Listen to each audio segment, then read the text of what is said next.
Hello there, assalamu alaikum, ahlan wa sahlan, marhaba ji, ayanu, bakhair agle, and very good morning to all of you. Well, Janab, this is me, none other than Chirpy and Crispy, live and loud. और ये नॉरी आयशा मलिक है आपके साथ, आपका हमारा साथ रहता है every Monday to Saturday. सुबह 11 बजे से लेकर दोपहर 1 बजे तक, and the show is called Talk of the Town. So today is Tuesday, 11:18 on the dial, और 16th April 2024, और आज शवाल की 7 तारीख. उम्मीद है आप जहां कहीं भी होंगे बिल्कुल ठीक ठाक, अच्छे मूड और मिजाज के साथ ट्यून इन कर लिया होगा आपने मेरा FM 107.4. सो उम्मीद है कि आज का दिन भी आपका मेरे साथ बहुत ही भरपूर तरीके से गुजरेगा, और अगर कुछ खास प्लान्स हैं आज के दिन के हवाले से शेयर कर सकते हैं. और बाय द वे बहुत सारे वो लोग बहुत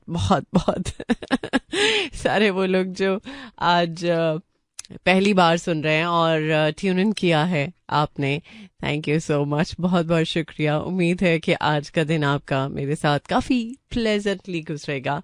सो इंशाल्लाह आगे चल के बहुत सारी बातें हैं जो कि आपके साथ मैं शेयर करती रहूंगी थ्रू आउट द शो. मौसम भी अच्छा है, और कल तो टू समहाउ फील आ रही थी कि यार लगता है कि गर्मियाँ इस दफ़ा बहुत ज़्यादा पड़ने वाली हैं, और इसके साथ साथ गर्मियाँ ज़्यादा देर तक चूँकि चलती हैं, तो इस वजह से शायद अब एक जो सीन 1-2 सालों से हो रहा है वो ये कि ज़रा गर्मियाँ लेट स्टार्ट हो रही हैं. इस दफ़ा तो कुछ अल्हम्दुलिल्लाह अल्लाह का शुक्र है कि मौसम अभी भी प्लेजेंट है. अप्रैल का मिड हो चुका है और अभी भी मौसम जो है वो साजगार है, बेहतर है, अच्छा है. और सबसे बड़ी बात ये कि रोज़े बहुत अच्छे से गुजरे, ईद बहुत अच्छे से गुजरी, और अब मुझे लगता है कि जो बड़ी ईद है वो टिक्का के गर्मी में होगी. और कुर्बानी की ईद है, और कुर्बानी की ईद में काम भी बहुत ज़्यादा होता है, किचन का भी काम ज़्यादा होता है, और गर्मी भी मुझे लगता है कि बहुत ही ज़्यादा शदीद पड़ने वाली है. सो लेट्स सी, देखते हैं कि मौसम बड़ी ईद में कैसा रहता है. वैसे मुझे तो उम्मीद है कि गर्मी ज़्यादा ही होगी, लिहाजा बहुत सारी ख़वातीन जो कि स्पेशली किचन में ज़्यादातर काम उनका रहता है, तो उनके ऊपर ज़रा गर्मी भारी पड़ने वाली है. खैर, अभी एक ज़बरदस्त ट्रैक जो कि मैं प्ले कर चुकी हूँ, इसी को सुनते हैं. और बहुत सारे लोग जो ड्राइव करते हुए मुझे सुन रहे हैं, सो प्लीज़ मेक श्योर कीजिएगा एक तो आपकी स्पीड कंट्रोल में हो, क्योंकि इंटरसिटी ड्राइव करते हुए स्पीड की एक लिमिट होती है, लेकिन बहुत सारे लोग शायद उनको लगता है कि नहीं ये हाईवे है या ऐसी रोड है जहाँ पर आप स्पीड बढ़ा सकते हैं, लेकिन अक्सर औकात स्पीड की ही वजह से कुछ इंसिडेंट्स हो जाते हैं जो कि नहीं होने चाहिए. सो एक तो स्पीड को कंट्रोल रखिए, दूसरा ये कि अपनी अपनी लेन का ख्याल रखें, ख़ास तौर पे क्योंकि हर लेन का आपको पता है कि क्या उसूल है, लेकिन कुछ लोग रूल्स भूल जाते हैं और उन्हें ये लगता है कि रूल्स तो बनते ही ब्रेक करने के लिए हैं. लिहाजा प्लीज़ इस चीज़ का ख्याल रखें. अगर आप रोड पे हैं तो थोड़ा सा ख्याल रखते हुए आप ड्राइव करें. सो फिलहाल इस ज़बरदस्त से ट्रैक को सुन लेते हैं. इस गाने के बाद करते हैं आपको जॉइन. सुनते रहिए talk of the town. Alright, welcome back once again. Well जनाब, अभी एक्चुअली मैं एक चीज़ सोच रही थी, मेरे एक दोस्त का मैसेज आया और उन्होंने जनाब उर्दू में इंग्लिश लिखी हुई थी, जो कि थोड़ा सा पढ़ना मुश्किल हो जाता है, स्पेशली न्यूज़ के हवाले से अगर हम बात करें तो. लेकिन जब हम एक चीज़ करते हैं, और बहुत ज़्यादा ये प्रैक्टिस हम डंके की चोट पे करते हैं कि रोमन में हम ईद मुबारक भी कह रहे हैं, अस्सलाम वालेकुम भी कह रहे हैं, बहुत सारी चीज़ें हैं जो हम इस तरह से करते हैं, और हमें अंदाज़ा भी नहीं हो रहा होता कि हम अपनी ही ज़ुबान को ओन नहीं कर रहे होते, अपनी ही ज़ुबान को प्रमोट नहीं कर रहे होते. जब हम बहुत सारी कंट्रीज़ को देखते हैं, जैसे चाइना है, कोरिया है, बहुत सारे ममालिक हैं जो अपनी ज़ुबान को ओन करते हैं, और अपनी ज़ुबान को ओन करते हुए वो प्रॉपर इंडोर्स करते हैं कि भाई ये उनकी ज़ुबान है, और इसी में वो बात करेंगे। सो कुछ तो खैर ऐसे हैं कि जिनको अंग्रेजी की अलिफ बे नहीं आती। अलिफ बे तो होती नहीं है, खैर अंग्रेजी की एबीसी होती है। सो बहुत सारे लोग अगर ये काम वाकई में करना शुरू हो जाए कि अपनी ज़ुबान को ओन करें, अपनी ज़ुबान को फ़ख्र से उसमें बात करें। ये तो खैर अब आदत से हम मजबूर हो चुके हैं कि हमारी ज़ुबान में कुछ ना कुछ लफ्ज़ जो है वो इंग्लिश के भी शामिल हैं। और एक वक्त था कि जब बहुत ज़्यादा इंडियन ड्रामाज पाकिस्तान में चलते थे तो हम हिंदी के भी लफ्ज़ कुछ इस्तेमाल करते थे। बहुत सारे लोग स्पेशली आजकल की जो जनरेशन है, आजकल के जो बच्चे हैं, कुछ कार्टून्स ऐसे हैं जो हिंदी में डब्ड हैं। तो बच्चों की ज़ुबान बहुत ज़्यादा आपको अजीब सी लगेगी, यार ये क्या बोल रहा है। सो इस चीज़ पर हमें बहुत ज़्यादा फोकस करने की ज़रूरत है। और खैर मेरे दोस्त ने तो बड़ी फ़नी तरीके से बात की और फ़नी तरीके से उन्होंने बात करते हुए मुझे एक बात रियलाइज़ कराई कि यार वाकई में हम रोमन का इस्तेमाल करते हैं, हम उर्दू का क्यों नहीं इस्तेमाल कर सकते टेक्सटिंग में। और बाय द वे ऐसी बहुत सारी ऐप्स हैं, जब आप ये सोचेंगे ना कि यार आप टाइप कैसे करेंगे, आपको लफ्ज़ों की पहचान नहीं है, आपको पता नहीं है, एक आध ऐसी ऐप्स भी हैं जो आप बोलेंगे वो टाइप करेगी।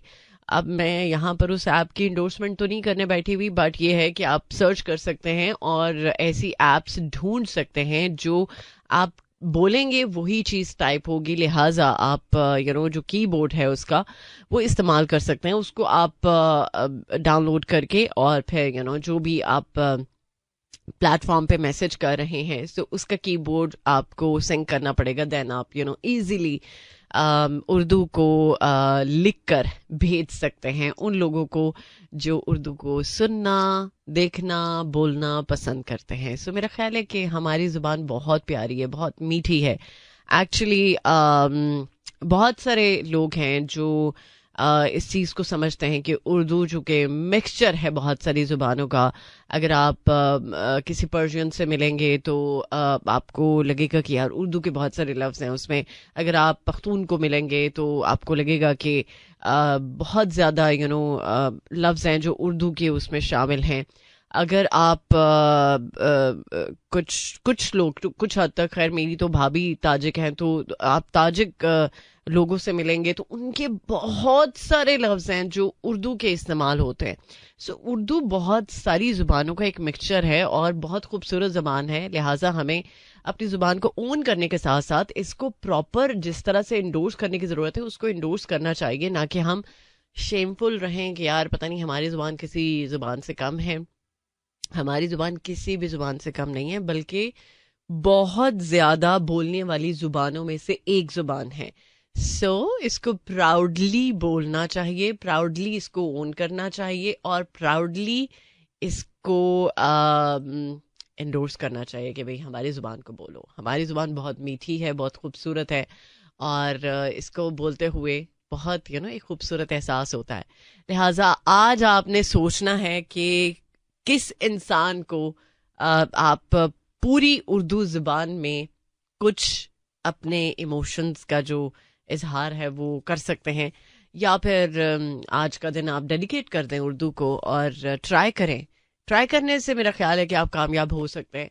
सो ट्राई करें कि आज के दिन में आप उर्दू बोले। मैं भी पूरी कोशिश करूंगी, ट्राई के बाद कोशिश पे आ गई हूँ, कोशिश करूंगी कि मैं उर्दू को इंडोर्स करूँ प्रॉपर तरीके से। सो जनाब अभी लेकर चलूंगी आपको टुवर्ड्स दिस नंबर और इस गाने के बाद करते हैं आपको join. Alright, welcome back once again. Well जनाब आप सब लोगों को पता तो होगा ही कि पेट्रोल की प्राइस जो है वो बढ़ चुकी है। बहुत सारे लोग इस वजह से बहुत ज़्यादा अपसेट भी हैं, लेकिन क्या किया जाए, ये तो हर 15 दिन के बाद हमारे ऊपर बिजली गिरनी ही होती है।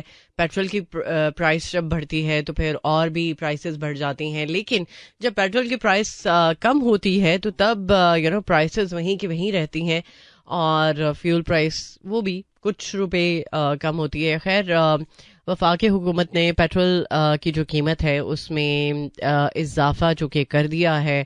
पेट्रोल 4.53 रुपये फ़ी लीटर, जबकि हाई स्पीड डीजल 8.61 1.4 रुपए फी लीटर महंगा किया गया है। और कीमतों के इजाफे के बाद अब पेट्रोल जो है वो तकरीबन 294 के करीब ऑलमोस्ट पहुंच चुका है। और वज़ारत ख़जाना की जानिब से पेट्रोलियम मसनूआत की कीमतों में इजाफे का जो नोटिफिकेशन है वो चूँकि जारी हुआ है, जिसका इतलाक रात 12 बजे से हो गया था, और आइंदा 15 रोज़ तक के लिए यही कीमतें रहेंगी। लेकिन ये एक्सपेक्टेड है कि आइंदा 15 रोज़ के बाद दोबारा से इजाफा जो है वो हम देखेंगे। और इजाफा जो है वो काफ़ी ज़्यादा, कुछ खबरें आ रही हैं कि होने वाला है आहिस्ता आहिस्ता, धीरे धीरे 5-10 रुपए करके तो पेट्रोल की कीमत में इजाफा होगा, लेकिन ये इजाफा काफ़ी ज़्यादा होगा।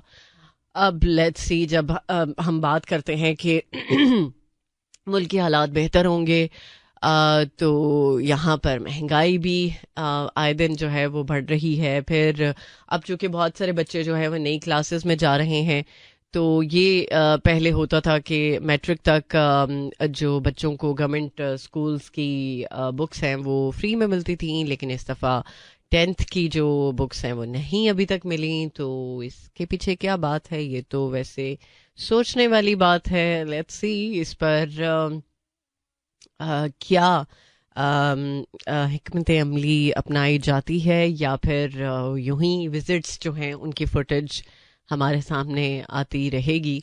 अब आई डोंट नो ऐसा कब तक होता रहेगा, लेकिन ऐसा ही है कि जो अवाम पिस रही है वो बहुत ज़्यादा पिस रही है, और जिसको कोई फ़र्क नहीं पड़ रहा उसको एक्चुअली कोई फ़र्क नहीं पड़ रहा। बट ये बात सच है कि बहुत सारे लोग इस बात की वजह से बहुत ज़्यादा अपसेट है। लिहाजा मेरा ख्याल है कि हुकूमत को उन लोगों का ख़ास तौर पे ख्याल रखने की ज़रूरत है कि जो एटलीस्ट अपने बच्चों की एजुकेशन अफोर्ड कर सकें। और दूसरा ये कि कम्यूट करने के लिए अगर आपके पास बाइक है और बाइक में डलवाने के लिए पेट्रोल ही यार मतलब 300 रुपये लीटर हो जाएगा, तो फिर बाइक वाला बंदा क्या करेगा? सोचने वाली बात है। लेकिन खैर, कुछ कहा नहीं जा सकता इस पर, हम क्योंकि कुछ कह नहीं सकते, हम सिर्फ बात कर सकते हैं। फिलहाल अभी ब्रेक है, ब्रेक से लौट कर आते हैं, कहते हैं आपको ज्वाइन, सुनते रहिए talk of the town. Alright, welcome back once again. Well, I'm sure कि आपने ट्यून इन कर लिया होगा 107.4 मेरा एफएम। और बाय द वे, प्रोग्राम का सेकंड हाफ स्टार्ट हो चुका है, और मुझे उम्मीद है कि आप मेरे साथ होंगे। और वो लोग जो फीडबैक देना चाहते हैं तो बिल्कुल आप फीडबैक पहुंचा सकते हैं 4471 के जरिए, या फिर डायरेक्टली आप मुझे फॉलो कर सकते हैं इंस्टाग्राम पे Ayesha Malik official. It's AISHAMALIK।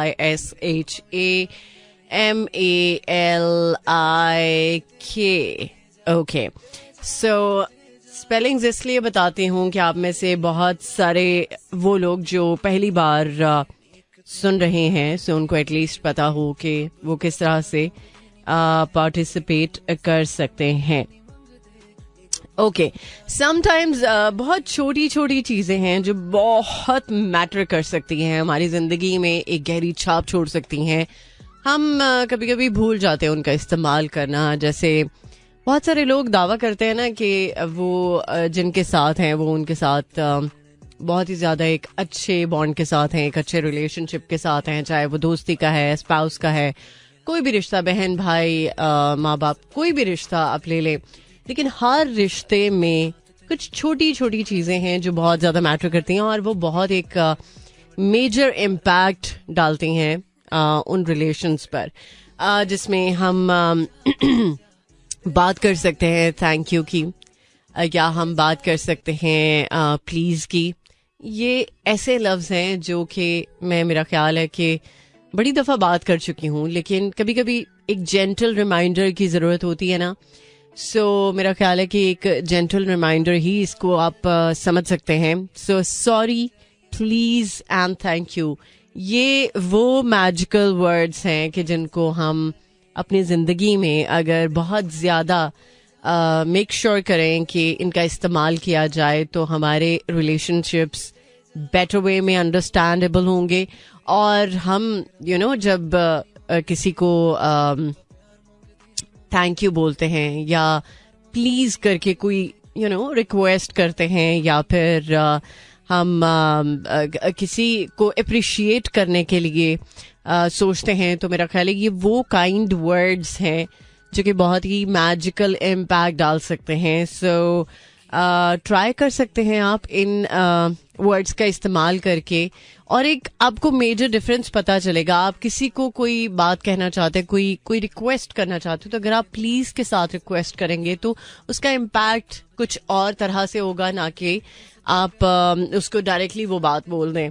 और अगर आपको लगता है कि कोई इंसान आपकी जिंदगी में वैल्यू करता है, तो उसको अगर आप सॉरी बोल देंगे, तो मेरा ख्याल है कि आप उसकी वैल्यू ही बढ़ा रहे हैं और उसको ये एक्नॉलेज करा रहे हैं कि सॉरी कहने से ना तो आप छोटे होंगे, ना तो आप आपकी वैल्यू कम होगी, बल्कि आप उस रिलेशनशिप को वैल्यू करेंगे जो आप के साथ हैं और बहुत ज्यादा लॉयल है. सो ये 3 लफ्ज हैं जो बहुत बहुत पावरफुल हैं और बहुत इम्पैक्टफुल हैं, लिहाजा यूज किए जा सकते हैं. इसमें कोई, मेरा ख्याल है कि कोई रॉकेट ऐसी साइंस नहीं है कि जिसकी वजह से आपको ये लगे कि यार ये पता नहीं आपके बस की बात ही नहीं है. So sorry, please and thank you, ये वो वर्ड्स हैं कि जिससे आप दूसरों में अपनी बेटर अंडरस्टैंडिंग बना सकते हैं, दूसरों के बारे में ये बात क्लियर कर सकते हैं कि वो आपके जिंदगी में वैल्यूएबल है. और एक और चीज वो ये कि आप दूसरों को बेहतर तरीके से अंडरस्टैंड कर रहे हैं. सो ये मेरा ख्याल है कि बेहतर एक डिस्क्रिप्शन हो सकती है इन मैजिकल वर्ड्स की. सो उम्मीद है कि आप इन अल्फाज का इस्तेमाल भरपूर तरीके से करते होंगे. और इंसान, मेरा ख्याल है कि उन्हीं लोगों के साथ ऐसे हम्बल तरीके से रहता है कि जिनको वो वैल्यू करता है. सो सबसे मेन बात तो ये है ना कि हम अगर किसी से बात करें तो उसको वैल्यू करें, उसको हम अप्रिशिएट करें, उसके होने को अप्रिशिएट करें. तो एक्चुअली उसको नहीं अप्रिशिएट कर रहे होते, उस जात को अप्रिशिएट कर रहे होते हैं जिस जात की वजह से कुछ लोग हमारी जिंदगी में आते हैं और एक बहुत ही गहरी छाप छोड़ जाते हैं, क्योंकि उनका होना हमारे लिए ब्लेसिंग से कम नहीं है. लिहाजा अगर कोई इंसान आपके लिए ब्लेसिंग है तो उसके लिए इन अल्फाज का इस्तेमाल करना, मेरा ख्याल है कि आपके लिए बहुत बहुत बहुत मैटर करता है. सो आई एम श्योर कि आप ऐसा ही करते होंगे. सो फिलहाल अभी लेकर चलूंगी आपको टुवर्ड्स अनदर सॉन्ग. इस गाने के बाद करेंगे आपको join. Alright, welcome back once again. Well जनाब, एक बार फिर से खुश आमदीद आप सब लोगों को. उम्मीद है कि आप मेरे साथ ही होंगे. सो बाय द वे, मौसम की बात करें, वेदर अपडेट की बात करें, तो इस्लामाबाद में 27 degree centigrade, maximum 27, minimum 16 and humidity level 59%. और लाहौर में 27 degree centigrade, maximum 31, minimum 19 and humidity level 54%. Sialkot में 26 degree centigrade, maximum 30 degree, minimum 17 and humidity level 62%. और by the way, इस वीक में बारिश है और एंड ऑफ द वीक काफ़ी ज़्यादा गरज चमक के साथ बारिश के इम्कानात हैं. सो लेट्स सी बारिश के बाद और मज़ीद कितने दिन मौसम जो है वो प्लेजेंट रहता है. वैसे मेरा ख्याल है कि अप्रैल का महीना अगर अच्छे तरीके से गुजर जाएगा, थोड़ा बेहतर तरीके से, ज़रा प्लेजेंट तरीके से, तो शायद कुछ बेहतर हो जाए.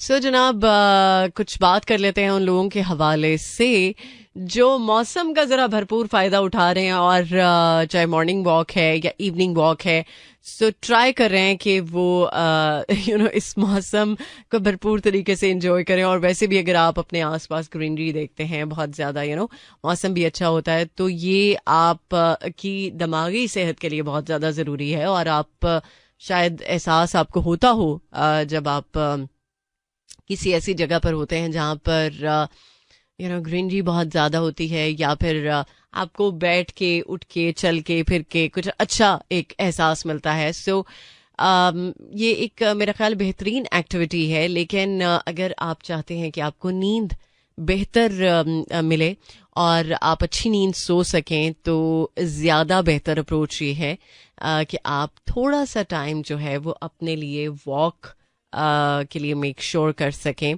और वैसे भी जब इंसान कुछ स्टेप्स काउंट रखता है अपने पूरे दिन में, तो उससे एक तो उसका स्टमक भी ठीक रहता है, दूसरा ये कि उससे उसके जो दिमागी सेहत है वो बहुत अच्छे तरीके से उस पर असर पड़ता है, और आपकी कुछ ना कुछ फिजिकल एक्टिविटी जो है वो सेहत पर अच्छा असर ही डालती है। लिहाजा ट्राई की जा सकती है, और अगर आप ट्राई करके एफर्ट करके कुछ करते हैं तो उसका रिजल्ट भी आपको पॉजिटिव मिलता है।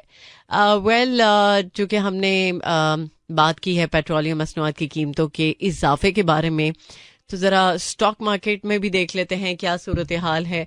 स्टॉक मार्केट में ज़बरदस्त तेज़ी देखने में आई है। 100 इंडेक्स 71,000 पॉइंट्स की हद अबूर कर गया है। ओके, और पंजाब पोल्ट्री ट्रेडर्स एसोसिएशन ने मुकम्मल शटर डाउन हड़ताल की कॉल दे दी है। अच्छा, इसकी रीज़न क्या है ये भी थोड़ा सा हम जान लेते हैं, क्योंकि अगर हड़ताल हो रही है, शटर डाउन हड़ताल हो रही है, तो इसकी क्या रीज़न है। चूँकि बढ़ती हुई महंगाई के बाद बहुत सारी अशिया है जिनका मिलना जो है वो दर्द-ए-सर बन चुका है, और ब्रॉयलर की सप्लाई का मामला जो है वो ताहाल हल ना हो सका। सरकारी रेट लिस्ट में इजाफे के बावजूद जिंदा जो ब्रॉयलर की सप्लाई है वो मुकर्रर करदा नरखों से ज़्यादा होने पर दुकानदारों ने सप्लाई ना ली। ये आपको शायद याद ही होगा, गुज़श्ता रोज़ भी सरकारी रेट लिस्ट में कीमत कम मुकर्रर किए जाने पर दुकानदारों ने सप्लाई नहीं ली थी, जिससे शहर की जो बेशतर ब्रॉयलर दुकानें हैं वो बंद रहीं। तो मेरा ख्याल है कि इसी वजह से कुछ ये मामला जो है वो चल रहा है। और सदर पंजाब पोल्ट्री एसोसिएशन का कहना है कि जिन दुकानदारों ने सप्लाई ले ली है वो आज शाम 5 बजे के बाद से बिल्कुल सप्लाई ना उठाएं, नुकसान बर्दाश्त नहीं कर सकते। हुकूमत सप्लाई बेहतर बनाए या रेट लिस्ट को सप्लाई के मुताबिक करे। ओके चलें देख लेते हैं कि इस पर क्या बेहतर फैसला जो है वो होता है, और क्या डिसीजन जो है वो सामने आता है। ये तो हमें आज शाम में पता चल जाएगा। फिलहाल एक और ट्रैक प्ले करूंगी, मनमानियाँ। कभी कभी मनमानियाँ करना सही भी होता है, लेकिन नॉट ऑल द टाइम। कुछ चीज़ों में इंसान को अपने अंदर जो है वो थोड़ी फ्लेक्सिबिलिटी लाने की ज़रूरत होती है। आई एम श्योर कि आप हर टाइम मनमानियों के साथ नहीं चलते होंगे। कभी कुछ चीज़ों पर अगर आपको कॉम्प्रोमाइज़ करना पड़े तो आप ट्राई ज़रूर कर रहे होंगे। एटलीस्ट ट्राई तो ज़रूरी है ना। ये नहीं कि आप बहुत ज़्यादा रिजिड है अपनी नेचर में और फिर उसकी वजह से आप जो दिल में आता है वो करते हैं, और जो आप चाहते हैं वो हो भी जाता है। लेकिन जिन रिश्तों के साथ हम चल रहे होते हैं, तो कभी कभी उन रिश्तों की खातिर कुछ मनमानियाँ जो है वो हमें साइड पे करनी पड़ती हैं। Alright, welcome back once again. Well, मेरे एक बहुत ही प्यारे से दोस्त इस वक्त मुझे सुन रहे हैं, jazzy. Thank you for tuning in. और वाकई में जो आपका भी दिल चाहता है ना, वो आप डंके की चोट पे करते हैं, और बहुत कमाल करते हैं जो भी कुछ करते हैं। आई एम श्योर कि आप पाकिस्तान में काफ़ी अच्छा टाइम गुजार रहे हैं अपने फैमिली या फ्रेंड्स के साथ। लेकिन हमारी मुलाकात ड्यू है, होपफुली वो भी हो जाएगी इंशाल्लाह। आई एम श्योर कि आप अभी जो मैं म्यूज़िक प्ले करने वाली हूँ, बल्कि गाना स्पेशली जो कि मैंने स्पेशली आपके लिए क्यू में रखा है, इसको आप एंजॉय करें। और बाय द वे टाइम निकालें, कोई हमारा मिलने का जो प्लान था इंशाल्लाह कुछ ना कुछ हद तक मैनेज हो ही जाएगा। पता नहीं अब आप यहाँ पे सुन रहे हैं या फिर बहरीन में, क्योंकि आजकल तो आप बहरीन में ही छाए हुए हैं। आप में से बहुत सारे वो लोग जो इस वक्त ट्यून इन कर चुके हैं मेरा FM 107.4, thank you so much. Every Monday to Saturday मुलाकात होती है मेरी आपकी। बहुत सारे वो लोग जो फीडबैक के लिए चाहते हैं कि कोई ना कोई वे आउट हो। तो फीडबैक आजकल बहुत आसान है, आपको पता है कि सोशल मीडिया ने बहुत सारी चीज़ें जहाँ पर कुछ कॉम्प्लिकेट की हैं वहाँ पर आसानी भी है। सो आप इजीली मुझे सर्च कर सकते हैं Ayesha Malik official, it's AISHAMALIK official. फिलहाल अभी सुन लेते हैं अदनान धूल को, एंड आई एम श्योर कि आप एंजॉय करेंगे। कभी कभी परवाह करनी पड़ती है, और स्पेशली उन लोगों की जो आप लोगों के साथ बहुत एक खूबसूरत बॉन्ड में होते हैं, और आपकी परवाह भी होती है उनको, आपका ख्याल भी होता है, आपको वो एहसास भी दिलाते हैं कि आप उनके लिए कितने इम्पोर्टेंट है। सो जो इंसान बहुत ज़्यादा एक्सप्रेसिव होता है, ज़रूरी नहीं कि अल्फाज में ही एक्सप्रेसिव होना चाहिए बंदे को, बल्कि आप अपने एक्सप्रेशंस और तरह से भी दिखा सकते हैं अपने एक्ट्स की सूरत में। और अभी मैं बेसिकली प्रोग्राम के फर्स्ट हाफ में बात भी कर रही थी कि कुछ रिश्ते हमारे लिए बहुत अनमोल होते हैं, बहुत ज़्यादा कीमती होते हैं, और उन रिश्तों की हिफाजत भी हमें खुद ही करनी पड़ती है। कोई दूसरा तीसरा आके तो नहीं हमें बताएगा कि भाई इस रिश्तों को किस तरह से लेके चलना है। और रिश्ते की एक्चुअली यही है कि आप उन रिश्तों को एक्नॉलेज करते हुए कोई भी अगर मैटर है, चाहे वो कॉम्प्लिकेटेड है या फिर बहुत आसान है आपके लिए, सो उसमें खूबसूरती इंसान इसी तरह से ला सकता है कि उस इंसान को इस बात का एहसास दिलाया जाए कि वो आपके लिए बहुत ज़्यादा वैल्यूएबल है, बहुत ज़्यादा इम्पोर्टेंट है। और उसके लिए आप छोटे छोटे जेस्चर्स से एहसास दिला सकते हैं कि हाँ वाकई में अगर आप की ज़िंदगी में कोई है तो वो किसी वजह से ही है, और आप उस वजह को बहुत ज़्यादा वैल्यू करते हैं। सो अभी इजाज़त का वक्त है। आई एम श्योर कि प्रोग्राम को आपने एंजॉय किया होगा, और अभी मैंने जो गाने क्यू में रखे हैं, ये गाने आई एम श्योर आपको बहुत पसंद आने वाले हैं, क्योंकि ड्राइव करते हुए कुछ लोग चाहते हैं कि उनको ज़रा ऐसा म्यूज़िक सुनने को मिले कि जिससे उनका मूड भी अच्छा हो जाए, और वो मेरे साथ इंटैक्ट भी रहें, और ट्राई करें कि नेक्स्ट टाइम भी वो ट्यून इन करें मेरा FM। सो फिलहाल अभी सुन लेते हैं एक ज़बरदस्त सा ट्रैक, और इस गाने के साथ दीजिए मुझे इजाज़त। अपना बहुत सारा ख्याल रखिएगा, मिलते हैं कल सुबह 11 बजे। टिल देन टेक केयर, अल्लाह हाफिज़, अल्लाह निगहबान एंड खुदा पमान। This is Mira FM 107.4.